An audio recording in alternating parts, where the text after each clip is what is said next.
आइए इस बार कथा प्रसंग के लिए जो केंद्र चुना गया यहाँ के भक्तों के द्वारा वह है राम राज्य। अभी इस यात्रा में मैं जिस दिन पहुंचने वाला था उस दिन न पहुंच करके दूसरे दिन पहुंचा।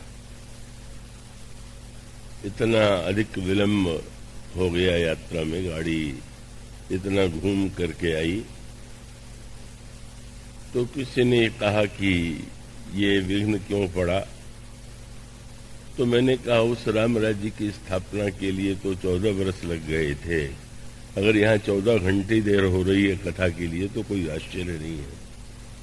और इसका अर्थ ये है राम राज्य शब्द बहुत प्रचलित है, इन दिनों में भी प्रचलित है। पुराणों में भी राम राज्य की महिमा, राम राज्य के स्वरूप का वर्णन किया गया है। पर मुझे ऐसा लगता है कि इस शब्द का प्रयोग अधिक न किया जाए तो शायद अच्छा हो। इसका तात्पर्य है कि राम राज्य का स्वरूप इतना उदात्त है, इतना ऊंचा है कि इस शब्द का प्रयोग जिस अर्थों में आज किया जाता है वो उससे सर्वथा भिन्न है। महात्मा गांधी ने भी उन्होंने इस युग के संदर्भ में राम राज्य की स्थापना का संकल्प समाज के सामने प्रस्तुत किया था और इस शब्द का प्रयोग बहुत व्यापक रूप में किया जाता है। पर जैसा कि कल मैंने कहा था कि राम राज्य में ये श्री रामचरितमानस की श्रेष्ठ राज्य के लिए 2 नाम दिए गए, एक तो सुराज्य और दूसरा राम राज्य। तो वस्तुतः हम और आप अधिक से अधिक जो प्रयास कर सकते हैं वह सुराज्य ही हो सकता है, होना चाहिए। राम राज्य की स्थापना और उसके स्वरूप का जो वर्णन किया गया है वह तो एक ऐसी प्रक्रिया है कि जो एक बार ही सारे इतिहास में घटित हुई, उसके बाद घटित नहीं हुई। और उसका अभिप्राय यह है कि एक सज्जन ने मुझसे पूछा, राम राज्य आज बन सकता है कि नहीं? मैंने कहा नहीं, संभव नहीं।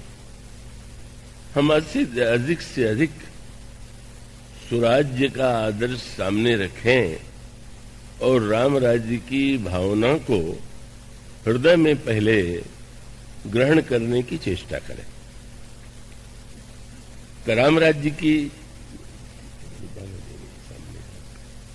राम राज्य शब्द जो है तो उसको यूं मैं कहना चाहूंगा कि राम राज्य तो एक बार त्रेता में बना। जो सूर्यवंश था उसमें अधिकांश राजा बड़े उत्कृष्ट और प्रजा के प्रति अनुरागी थे और उनका राज्य सुराज्य था। भगवान श्री राम की वंश परंपरा में कि जिनका लोकुश से लेकर के जिनका जन्म होता है क्रमशः, उनके द्वारा भी श्रेष्ठ राज्य का जो स्वरूप था उसी को प्रस्तुत करने की चेष्टा की गई। और अगर यह मैं याद दिला दूं कि आज की तो बात ही क्या है, त्रेता युग के बाद जिस द्वापर युग का वर्णन है का उसमें स्वयं भगवान राम ही भगवान कृष्ण के रूप में जन्म लेते हैं, अवतार लेते हैं। भगवान कृष्ण वही ईश्वर होते हुए भी द्वापर युग में राम राज्य या कृष्ण राज्य नहीं बना सके, नहीं बन पाया। तो इस युग में तो उसकी बात हमारे हृदय को धन्य पवित्र करने के लिए है, और अनजाने में जैसा उसका सरलीकरण कर लिया गया है उस अर्थ में लोग उस शब्द का प्रयोग कर रहे हैं। तो वो नहीं हो सका, इसका तात्पर्य क्या है? क्या श्री राम की अपेक्षा श्री कृष्ण में कोई कमी है? वो तो कमी है ही नहीं, दोनों एक ही हैं, दोनों को ही हम पूर्ण ईश्वर का अवतार मानते हैं।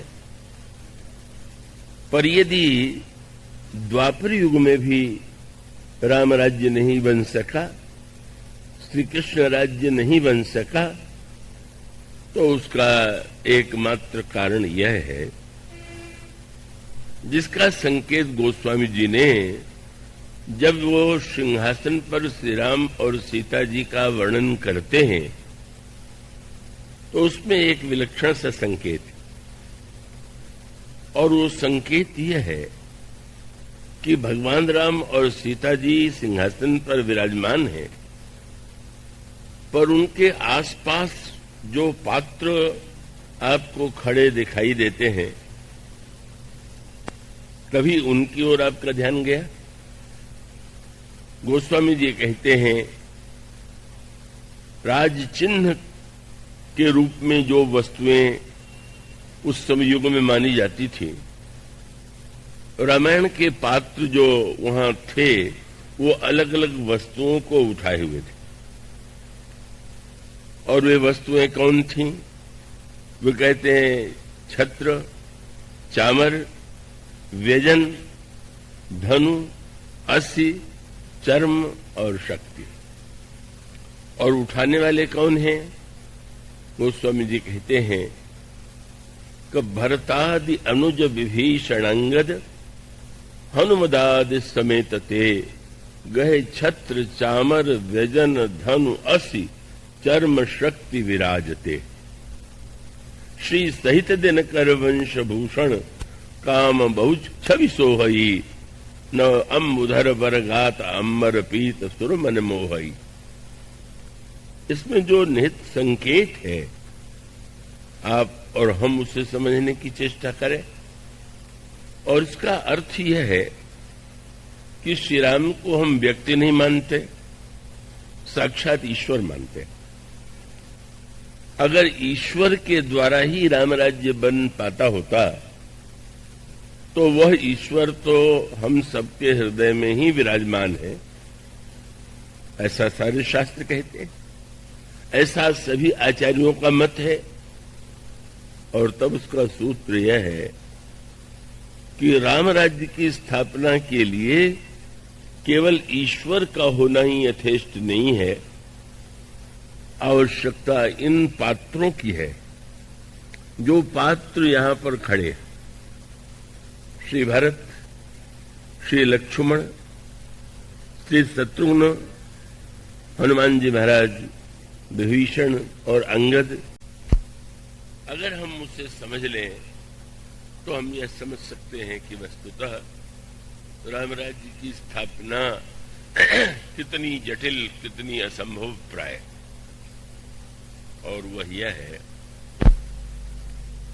कि श्री राम तो प्रत्येक युग में है, पहले भी उन्होंने अवतार लिया, त्रेता में और द्वापर में भी अवतार लिया, पर अवतार लेने के बाद भी राम राज्य की स्थापना के लिए न तो भरत थे, न लक्ष्मण, न हनुमान, न शत्रुघ्न का ये पात्र जब तक श्री राम के साथ नहीं जुड़े हुए होंगे तब तक राम राज्य साकार नहीं होगा।